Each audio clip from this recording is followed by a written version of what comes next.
Hi, this is Fountain, and today I want to talk about what is it like studying, a commerce or business degree, if you want to call it, and specialising in something like accounting and taxation.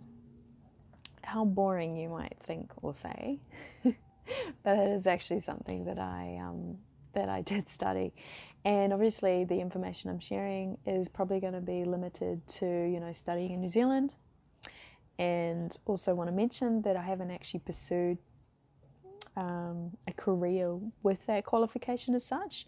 I've sort of gone down another professional career path that I pursued, which is another degree that I studied when I was studying this. Now, I guess I just wanted to go into, a few things about that. Maybe if you're thinking of studying it, whether you actually want to go down this route.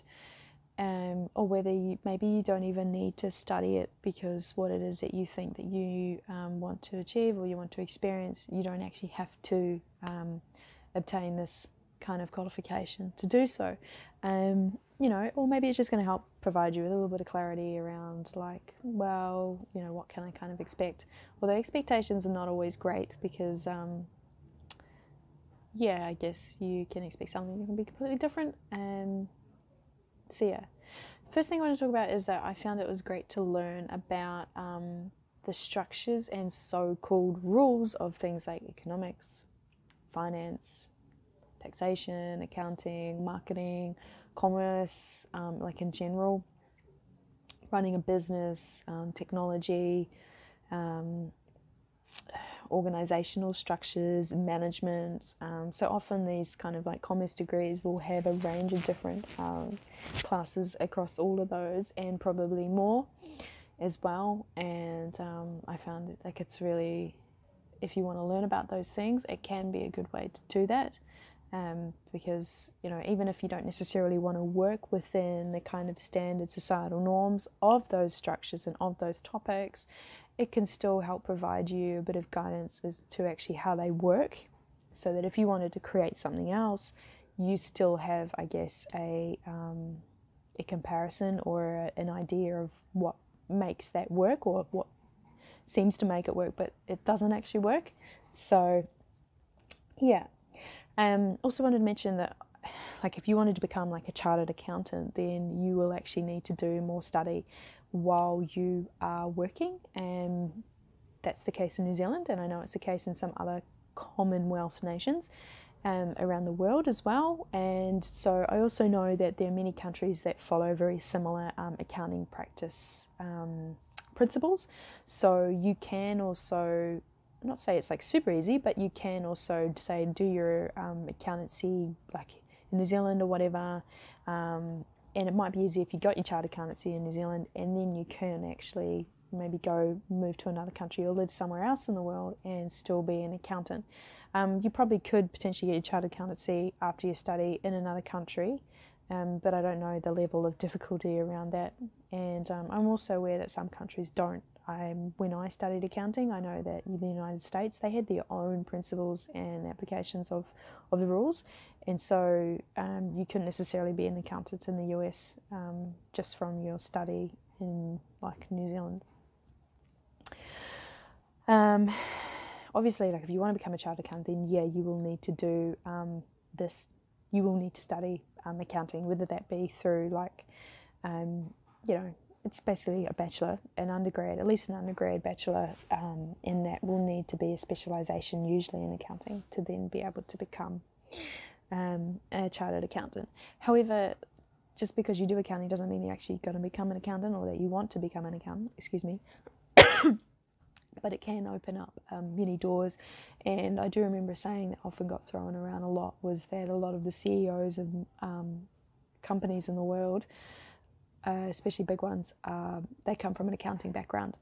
I don't know if you could say that's necessarily like a good representation of accountants, considering like some people's societal views on like companies and CEOs, especially when they're multinational ones. But I guess that kind of shows you like if you wanted to become a CEO of a company, then potentially getting an accounting background could be a good thing. But that is only saying, obviously, with the current kind of organisational trends and structures that we are in at this point in time.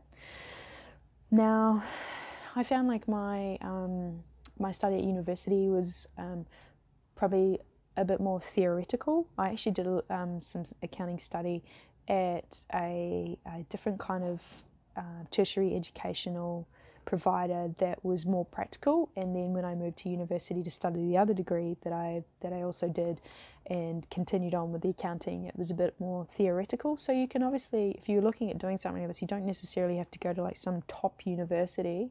There could be other options available for you to do this as well. And like it's going to really depend on where you study as to what options are available for you to do that as well.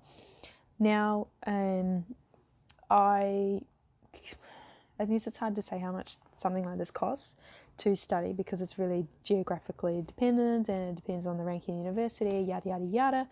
But I would say it's probably not quite as expensive as studying something like to be a doctor, and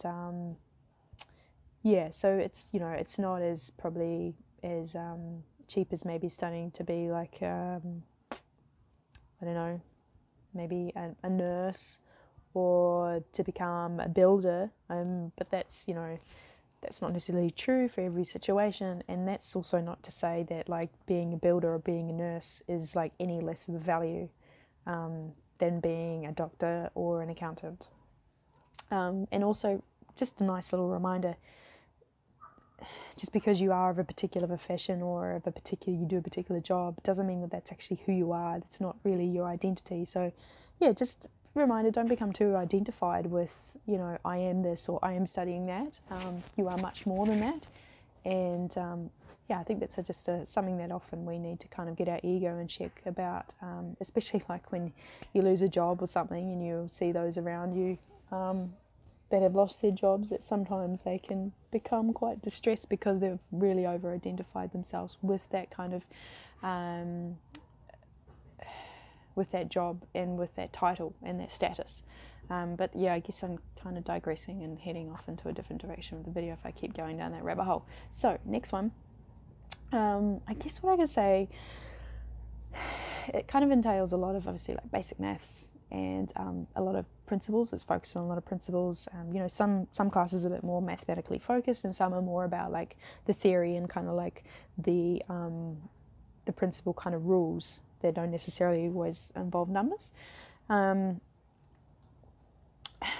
However, I do find that there's also opportunities to learn more about the philosophy around some of these things, and also like the social and political aspects.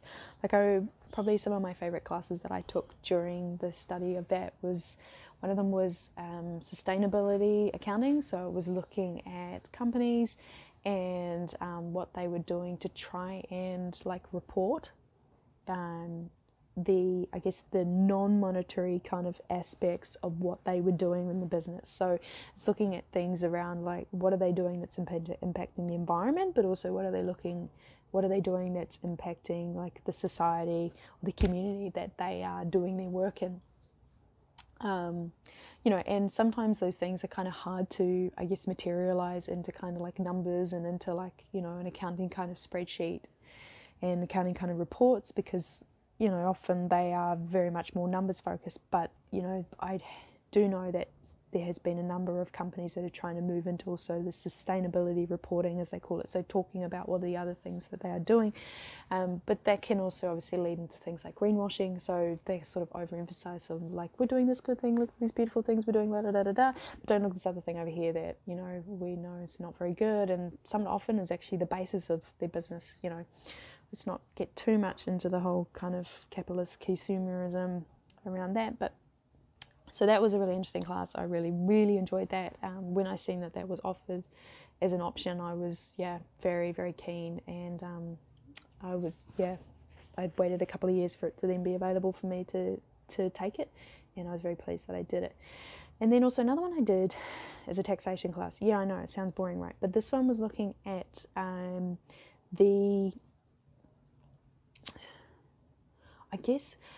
the way in which people and businesses and communities and nations even react to different policy and taxation changes. So when they do something with maybe a percentage of a tax on something, how does that actually affect the behaviour of, you know, the businesses, the people in the nation, and how they conduct their business or their lives.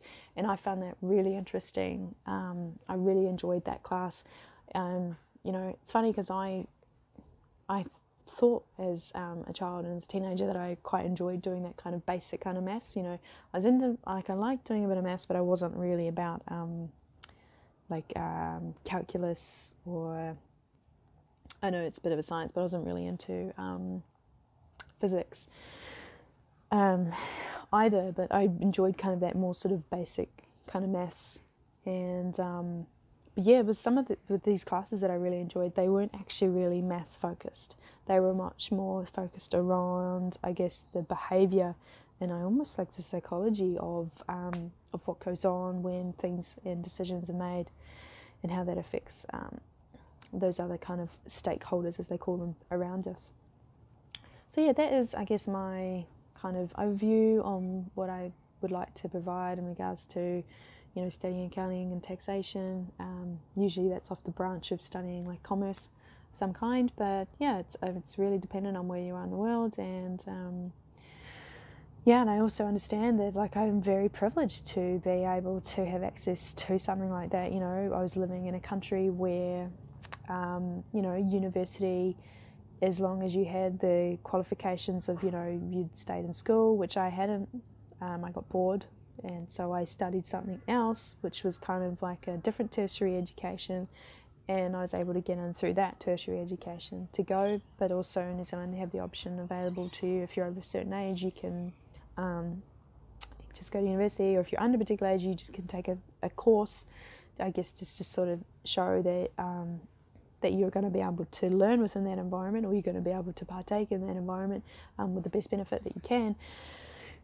And then I guess you get a loan from the government for your fees, which, you know, is I would say, you know, some would say that's quite privileged, and some would say, well, it should be free, but that's a whole other thing for another day. So I feel very very privileged that I have access to that, and that I lived in a country where, you know, like I speak English, and the universities, okay, they're not the top universities in the world, but they're still within a reasonably developed nation, so people still consider them, you know, as a reputable place to get qualifications.